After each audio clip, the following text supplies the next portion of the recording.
Well, you are being sold a war in the Middle East right before your eyes. Just turn on CNN or Fox News. Heck, watch the debate last night to see how this CBS News framed what's about to happen. And this propaganda machine is working overtime right now. Meanwhile, the Biden administration is preparing for all-out war with Iran. National Security Advisor Jake Sullivan just admitted the truth on national television. Watch. This morning, the president said there would be severe consequences if Iran carried out this attack. What are those consequences, and are they more severe than sanctions? Totally legitimate question, and that answer will come based on the conversations and consultations we have with our Israeli counterparts. It's too soon for me to stand before you today and give you an answer. What I can tell you is this. We are proud of the actions that we've taken alongside Israel to protect and defend Israel. We have made clear that there will be consequences, severe consequences for this attack, and we will work with Israel to make that the case. Thank you very much. Well, that didn't sit too well with members of Congress. Congressman Thomas Massie just tweeted this moments ago. Work with Israel? Excuse me? The Constitution requires you work with Congress. Well, don't let the Constitution get in the way of your war. Someone who knows all about selling wars is Scott Ritter, former UN weapons inspector. He watched them try to manufacture a war with Iraq. He tweeted yesterday, Israel took up the sword. Israel shall now perish by the sword. Iran today proved Israel cannot defend itself, even with the full weight of the United States behind it. Any Israeli retaliation, it will result in greater destruction until Israel is no more. And former UN weapons inspector Scott Ritter joins us now. Scott, good to see you. Good to be here. Do you believe they're manufacturing this war despite evidence to the contrary about what's actually happening right now? I mean, you see all the major networks. The propaganda machine went into overdrive yesterday, whether you were watching CNN or Fox News. They're all on the same page. And the Biden administration seems to be on the same page. Is that where we're headed? Well, I actually think they're trying to manufacture the peace. You see, they can't be honest about what happened. What happened is that Iran, hit Israel with an unprecedented level of precision violence. Israel has never been struck in this manner in its history. No nation has. No nation has absorbed 180 plus modern ballistic missiles impacting on its soil with great precision.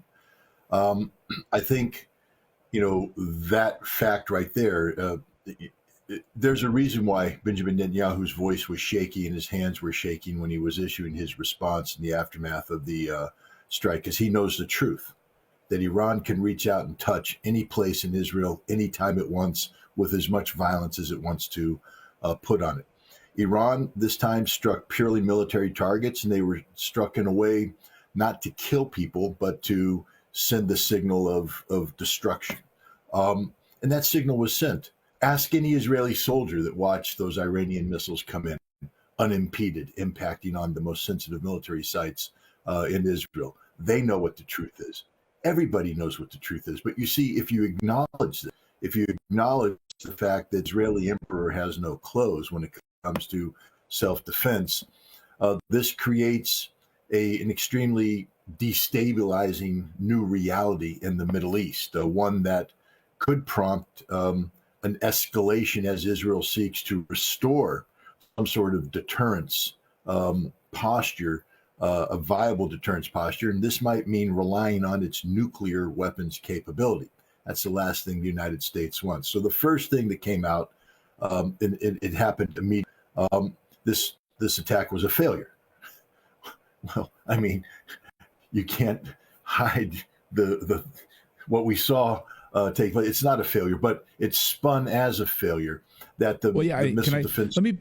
Let me play this for you, because this was during the debate last night. And almost immediately, right after this was happening and on our show yesterday, we were highlighting all of the responses from the Biden administration, the Fox News responses. They were all saying, this was a miserable failure. It just goes to show you the strength of the United States in its support of Israel, Israel's Arrow system, its Iron Dome system, that it shot down these missiles and ballistic missiles. And then during the debate last night, here was Margaret Brennan in her very first question, just making a statement that's a total lie. Watch this. Thank you, Nora. Earlier today, Iran launched its largest attack yet on Israel, but that attack failed thanks to joint U.S. and Israeli defensive action. So she comes right out and says it was a failure thanks to the United States and joint Israeli response. I mean, what is she? This is, I mean, to me, it was pure propaganda. Well, I mean, we've long known that the mainstream media doesn't serve a journalistic function. They serve as stenographers for the government. And she was simply putting out the message of the U.S. government, of the Israeli government. Let's remember, we knew this attack was coming. No, Iran didn't pick up the phone and call us, but the Iranians aren't stupid. They're actually some of the smartest people in the world today. They made sure that their missiles were observable by American reconnaissance, so that the American reconnaissance could notify the Israelis, so that the Israelis could, A, get their personnel in the bunkers and get their high-value assets off the ground. You know, I think we need to be careful about some of the reporting coming out about 20 F-35s destroyed, et cetera. Unless an F-35 was a hangar queen, meaning it couldn't take off because of maintenance. I believe that all functioning F-35s, all functioning F-15Is were off the ground in the air, preserving those resources because the Israelis knew what was about to happen. They knew that these critical airfields were about to be saturated with missiles they couldn't intercept. But the other thing that happened here is, how do you absorb this and not be compelled to undertake an immediate violent reaction? Well, you have to minimize what has just happened. The Biden administration can't afford a war. Understand, they literally have the perfect storm of economic crises unfolding as we speak. We have a hurricane that the Biden administration has just fumbled the response to. And there are many Americans right now saying, why isn't there more money for these people in Western North Carolina while you're sending billions off to Israel and Ukraine? We have a longshoreman strike right now on the East Coast that's going to paralyze the American economy if it's not resolved soon. And again, people are going to ask the question, where is the Biden administration and all this? And by extension, both these questions automatically bring up, where is Kamala Harris? Where is the Harris campaign? Where is the heir apparent in all of this? This is devastating for the Harris campaign. They may be able to resolve each one of these with a more focused effort on hurricane response, maybe some sort of negotiated into the longshoreman strike before the holiday season kicks in. But I just want to point out, 1992, Bill Clinton's campaign, James Carville's famous sticker on the door, it's the economy, stupid. This election will be won and lost because of the economy. And right now the economy is ready to tank. So the last thing you need now is the United States and Israel to do a retaliation against Iran that could provoke a regional war that would shut down Middle East oil supplies right on the eve of winter, create a global energy crisis that would cause immediate spikes in the price of gasoline at the pump, oil in the tanks before we have to heat our houses before winter. This would be the end of the Biden administration, the end of the aspirations of any Harris administration. It would be the death of the Democratic Party. So when Jake Sullivan says we're working with the Israelis on a response, it's not that the United States is sitting there saying, okay, let's bomb this, let's bomb that, let's bomb this, let's bomb that. This is a political game. The United States is working with Israel on how to ensure that they don't go rushing up the escalation ladder in an uncontrolled fashion into a war. What can Israel do that prevents a broader war? Israel needs to respond. They have no choice. I think Iran understands this. The question is, what will Israel do if they respond in a precipitous manner, striking nuclear infrastructure or oil production, gas production? Iran has no choice but to bring the hammer down. And everything we just saw will be repeated over and over and over again until Israel is no more. Take up the sword, die by the sword. Israel knows this. They understand this. So does the United States. So does Iran. So Israel, I think, with American assistance, is going to carry out a limited strike, and then diplomatic pressure is going to be put on Iran to not overreact, to bring an end to this. For instance, we know that prior to this, the Iranian president, while he was in New York as part of the General Assembly, debate at the United Nations, talked about renewing diplomatic engagement with the United States over reviving the JCPOA. The United States could very well come in and say, yes, we're ready. We're ready to do that. We're ready to sit down. We're ready to do that, to have diplomatic engagement with the Iranians if Iran doesn't overreact to what Israel must do, because Israel must strike back in a way that preserves the facade of Israeli deterrence. But the bottom line is this: beyond the PR campaign, everybody who's anybody in the international security business understands exactly what happened yesterday. Iran proved that Israel cannot defend itself, even with the assistance of the United States, that Israel is a sitting duck. And the moment Iran decides to fire even larger quantities of missiles at Israel, Israel will cease to exist as a modern nation state. That is the reality. That's what happened yesterday. And that outcome is so terrible that nobody can admit it. Yeah, and they're not admitting it on national television. And of course, you see all of the people across all of the major networks saying that nothing happened, no damage, no issue, no problem. The might of the Israeli Iron Dome and Arrow system in the United States prevented wide-scale destruction. But that seems to be not at all what happened. Before I want to ask you about the response a little bit more in detail here, but what's your assessment from your sources on how devastating this attack actually was? You heard Margaret Brennan lying to the American people, and my sources pointing out a number of different strikes that hit very important infrastructure. What are your sources telling you? I mean, we have 181 ballistic missiles. Iran says about 90% of them hit their target. We can't verify that, of course. But what were you able to verify through your sources? Well, again, my sources are very limited to some phone calls with people in Iran and to spending hours looking at the videos.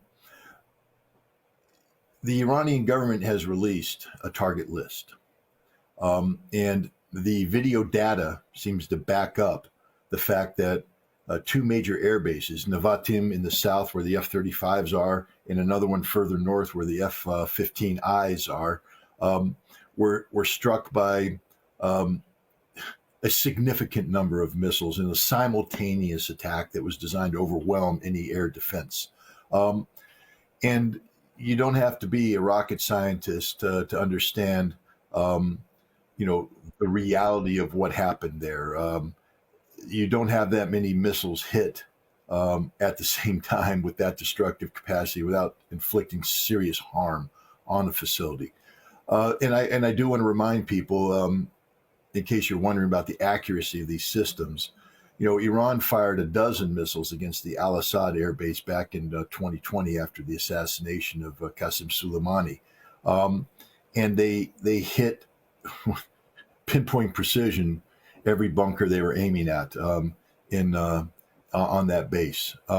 This is the accuracy of the system. So I think once we get satellite imagery, if we get at satellite imagery, you're going to see that there were pinpoint attacks on hangars, on support facilities, etc. But again, because Israel had at least 2 hours to prepare for this,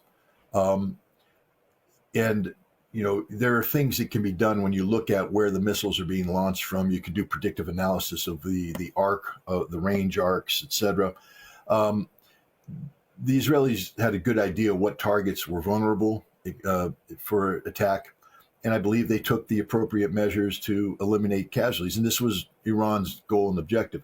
There were a couple places, I believe, some of the radar facilities and some of the Arrow 2 and Arrow 3 missile defense facilities were hit without warning, meaning there were no sirens that came into play because they used advanced systems, maybe the Fatah 2, they came in and struck these facilities without warning, destroying them.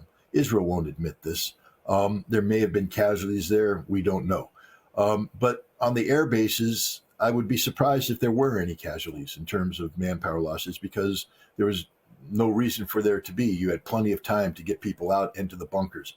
Israel wasn't looking to inflict human cost. Iran wasn't looking to inflict a human cost on Israel, unlike the Israelis, which killed over 1,000 Lebanese civilians in their collective punishment of Beirut for Hezbollah's actions. Iran wasn't seeking civilian casualties. They were seeking to prove the point.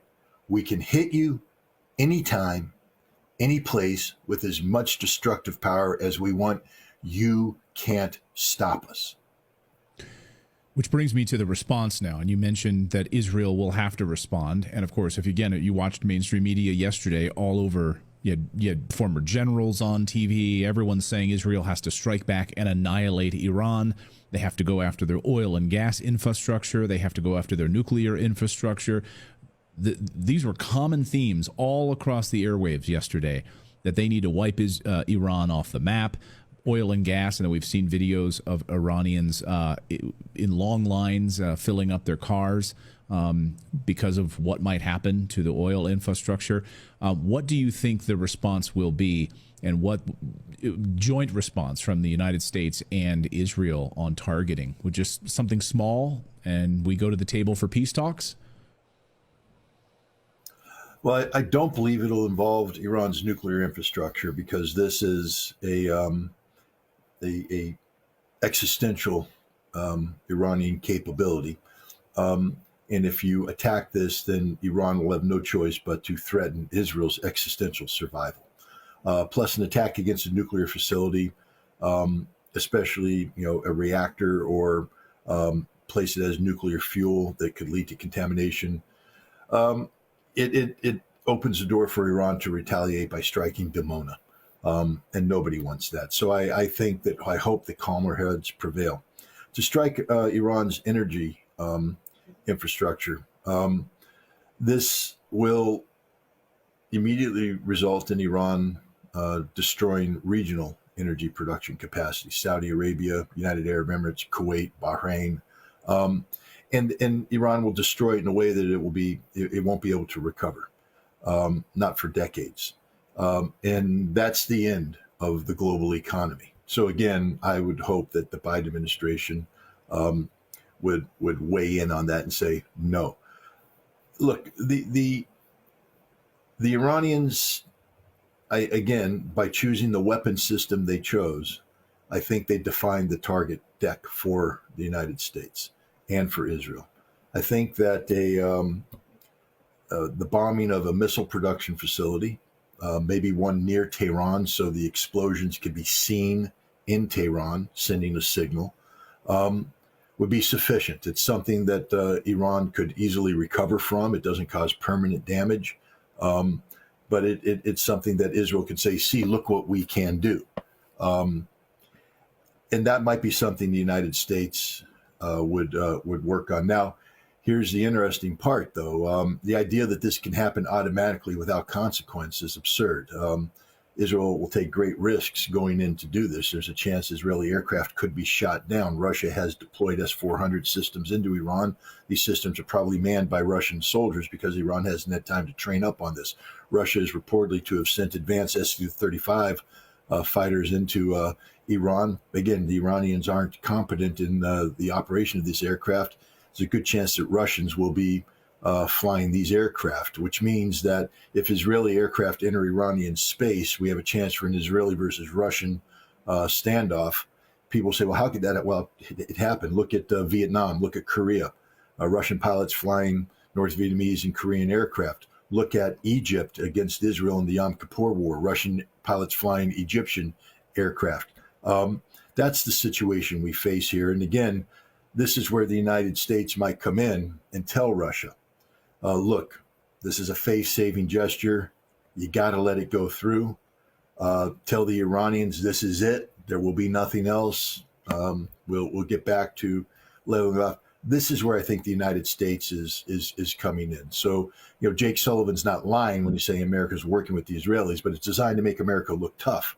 What America is really doing is an act of desperation, trying to prevent this conflict from spinning out of control because of the devastating economic and political consequences it will have for the United States. And it's in Russia's interest, by the way. I just want to point this out. People say, well, why would Russia do that? Well, at the end of this month, Russia's hosting the BRICS summit.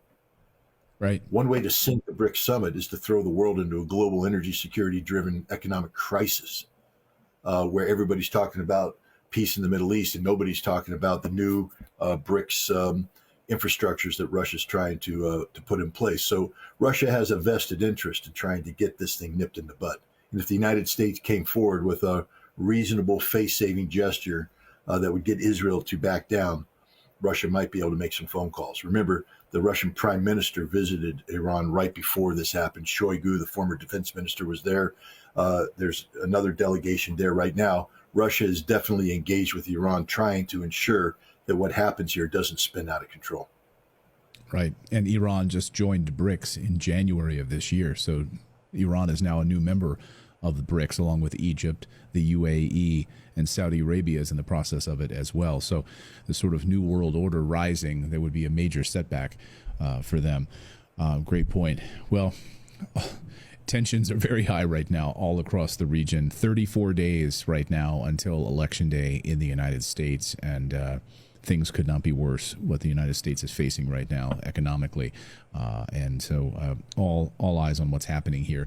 Scott Ritter, thank you so much, as always, for joining us and providing some semblance of or cutting through the propaganda, I should say, because people are being spoon-fed a massive amount of it right now with the corporate media. So thanks for your perspective, as always. Thank you.